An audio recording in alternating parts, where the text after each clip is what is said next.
G'day guys. So Bosnian Bill asked how I went about and would like to know how I made the floating serrated wafer pin. Now I thought I'd do a video for Bosnian Bill, but the chances of him seeing this because of how busy he is pretty slim. But in the odd case that he does, I thought I'd give you a quick rundown of how I make those pins. For the original video of making the floating wafer pins, I originally learnt it by a video from Leon's Lockpad. He does an awesome video on making the floating wafer pins, which that's where I got the idea from and how to do it. So definitely go and check out Leon Lockpad's video on that. It's absolutely awesome.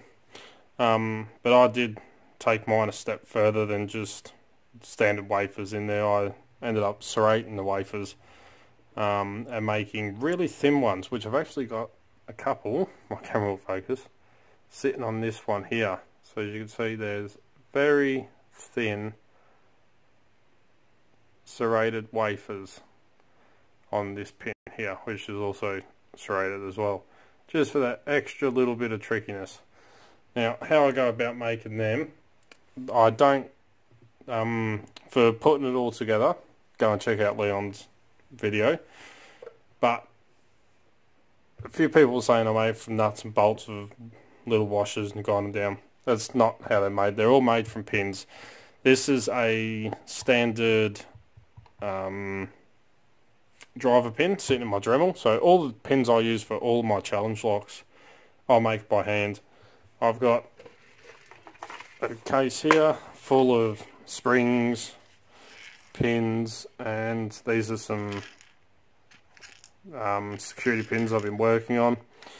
So I make them all from scratch, and I'm going to show you quickly how I go about making these wafers, the thin ones. So I forgot I tightened that up. So what I do, get this pin out,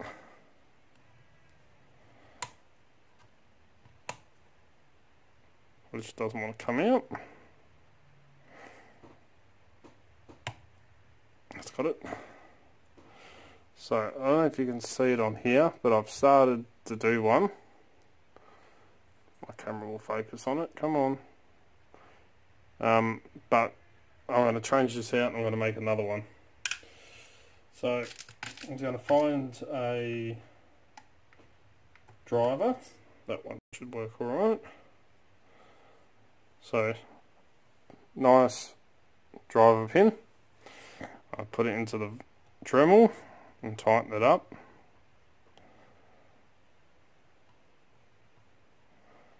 If I can find the hole, excuse the rude pun there. Well, if you want to take it as a rude pun. Right, tighten that up so that pin's not going to come out. Then what I do, I won't show you about making the T-pins or connecting them all together. You can go check out Leon's Lockpad's video for that. But how I go about making those really thin wafers for it. And my trick to it is in here. I use these for my serrated pins, razor blades. These are ones for paint scrapers you can get, so my camera will focus. See, I've been using these for a while. They're pretty banged up, but that's my trick.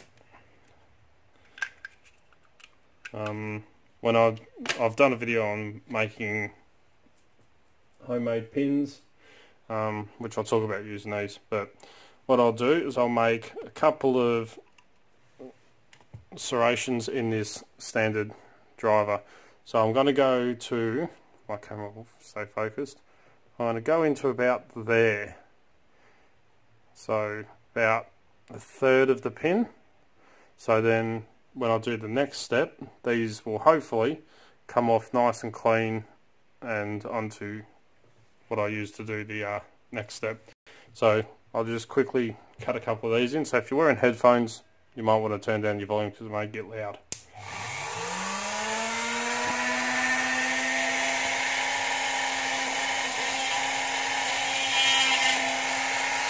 if I can get a grip on it.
So this one I'm actually going to make two styles.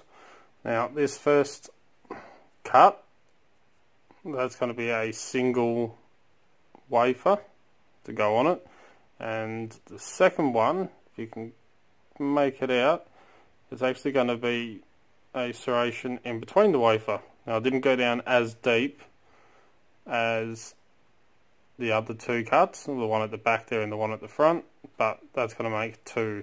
So I went in about a third of the pin. Then I use, find one, a file with nice sharp tip on it, and I'm going to use this to put a center punch pretty much in the center of the pin. You can see that when I do the video I've done about the two-piece pins, my technique for making them. So I'm just going to do that now.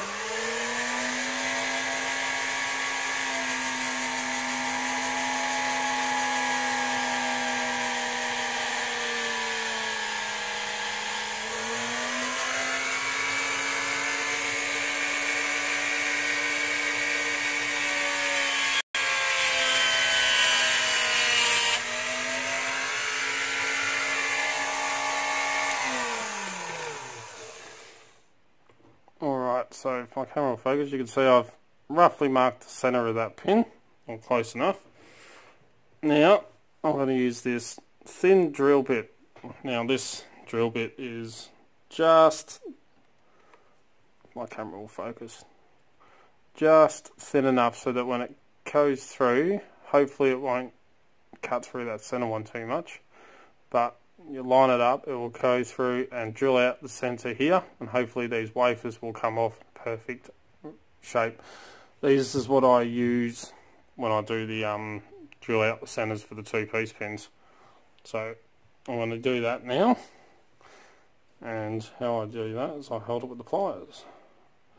You got to make sure you got a steady hand and just take your time. If you try and pressing too hard, it's going to snap.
going to happen. Could feel that was going to happen. Bounced off. It's alright, I should be able to fix that up, but we've got one here anyway. So as you can see, when you drill through, that little wafer will come off straight onto your drill bit, and you can just take it off. You got perfect little round wafer. If you make these too thin, they will bend very easily when you try and pick them. So this is probably just a smidgen too thin, but then it will fit over your T-pin.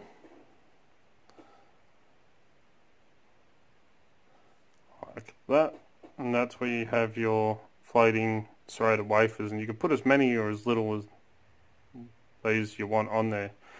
These are all single ones.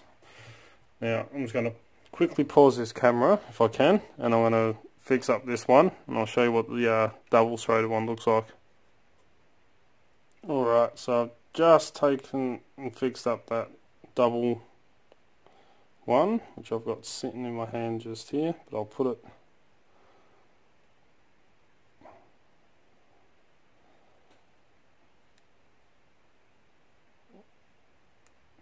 on there so you can see it a bit better. Alright, so there, come on, is a double serrated wafer, and that is really thin as well, but it's a bit thicker than the other ones. But that's how I go about making the single wafers. The serrations trick is something really thin like a razor blade to cut. I also use these to make my serrations in the pins. But again, pop this one on there, and then that is the starting of a floating wafer pin. There's a heap of little wafers on there, as you can see. So definitely go and check out Leon's Lockpad on how to put them together, since he explains it perfectly. So I do recommend you go and check that out. But anyway, that's how I go about doing it. So Bosnian Bill, if you do manage to see this video, that's how I go about making them. And for putting it all together, go and check out Leon's Lockpad video. He explains it a lot better than I could. So anyway, that's pretty much it. As always follow the codes, keep Locksport legal, you know, don't go doing anything stupid. Come and join us on Discord at the Extraordinary League of Pickers. Fantastic group, cannot recommend it enough. Definitely worth coming and checking out. Don't forget to find us on Instagram at Dark Arts Lockpicking, also on Facebook at Dark Arts Lockpicking, and now you can find me on Twitter at Dark Arts Lock. For some reason, wouldn't let me put the picking in there, I think it was a bit too long. But at Dark Arts Lock on Twitter. Put up photos, what's going on, you know, all the stuff that goes on in the background. If you want to get in contact with me, you can email me at darkartslockpicking@gmail.com, and I'll get back to you. And please, don't forget to hit that subscribe button and turn notifications on, which I think is over here somewhere. I try and make 2 videos, the 3 videos, sometimes more a week, when I get a chance, if I'm not busy with work and all that. But yeah, if you like what you see, don't forget to give it a thumbs up. And till next time, cheers guys.